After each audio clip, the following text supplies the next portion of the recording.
Want to study in Germany? Then Excella is the best option. Admissions with scholarships available. Call 9881 96666. వచ్చే నెలలో electric బస్సులను launch చేసేందుకు RTC కసరత్తు చేస్తోంది.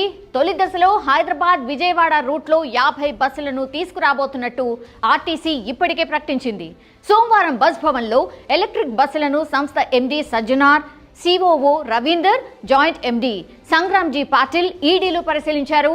బస్సులో ప్యాసింజర్లకు కల్పించే ఫెసిలిటీస్ పై బస్సుల తయారీ company Olectra green tech limited ప్రతినిధులను అడిగి తెలుసుకున్నారు. పలు సూచనలు చేస్తూ మరిన్ని సౌకర్యాలు కల్పించాలని సూచించారు. సో పొల్యూషన్ ఫ్రీ అయిన ఈ బస్సులకు పబ్లిక్ నుంచి మంచి ఆదరణ ఉంటుందని సజ్జనార్ తెలియజేశారు. ఓజీఎల్ కంపెనీకి 550 ఎలక్ట్రిక్ బస్సులను ఆర్టీసీ ఆర్డర్ ఇచ్చింది. అందులో 500 బస్సులను హైదరాబాద్ సిటీలో తిప్పబోతోంది. ఇవి కాకుండా అశోక్ లేలాండ్, జీబీఎం సంస్థల నుంచి మరో 1000 ఎలక్ట్రిక్ బస్సులు అందుబాటులోకి రాబోతున్నాయి.